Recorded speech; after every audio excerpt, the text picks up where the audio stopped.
وحزن وبالمرارة. أنا قاضي سابق وأؤمن باستقلال القضاء، ولكن واش خصنا نكفروا باستقلال القضاء مع الأحكام تنتركوا لكم الحكم؟ يعني في الوقت اللي ثبتنا للمحكمة بالدليل والبرهان عدم وجود عناصر، لا العناصر الفعل المادي لا العناصر الركن المعنوي، كنتفاجئوا بهذا الحكم. حنا كنحترموا القضاء وكنحترموا احكام القضاء. يمكن لي نقول لكم باش نخلي راسي كنحترم هادشي صادم، لا يمكن توقع، ما كاينش اي واحد يمكن يتوقع. صادم لا من حيث الادانه، صادم لا من حيث العقوبه. يعني انا حزين على قضاء بلدي بان حميد لم يرتكب اي جرم.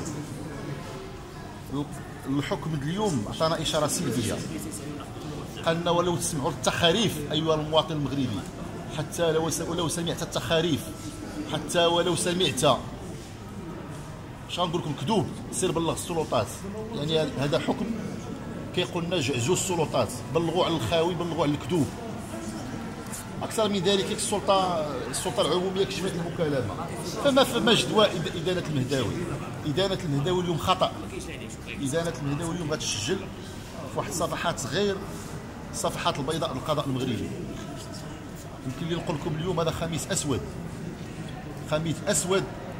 انا شخصيا كنحب ننسى هذا النهار هذا، لانني كمحامي وماشي غير مساند للموكل ديالي، درست الملف بعنايه. هذا الملف هو كيتسمى قرار ابتدائي، والقرار الابتدائي هو قرار قابل للصدور. نحن دائما انتقدنا الحكم، ننتقد الحكم، ونقول لكم الان هذا قرار غير مرتكز على اي اساس قانوني سليم، غير مرتكز على اي اساس واقعي.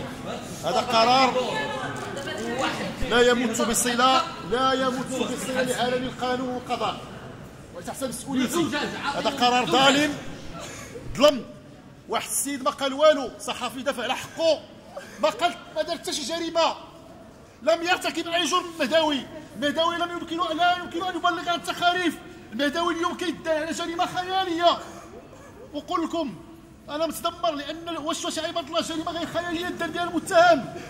اعطينا المحكمه القانون، الدستور، الفقه، القضاء، ومع ذلك ليس هناك اي اثر. 3 سنوات. واش انا سرق المال العام؟ اش درت الموكل ديالنا؟ 3 سنوات. انا كنت كنتوقع في اقصى الحالات غتكون العقوبه موقوفه التنفيذ. المال العام ما كيتمش متابعتهم. واش عباد الله واش تيقول ملكي؟ هذا مواطن صحفي، هذا صحفي كيناضل بالكلمه الحره، كيقول وطني ملكي غيور. اش بغيتو يقول؟ وطني ملكي غيور. اش بغيتو يقول؟ واش بغيتو يعرض المؤسسات؟ والمكالمه كلها فيها السلميه، فيها الوطنيه، فيها رفض العنف، فيها رفض التمويل من الخارج. اش بغيتو هذا الصحفي يقول؟ واش بغيتي يقول الحرب؟ اش من دبابات الهضره الخاويه؟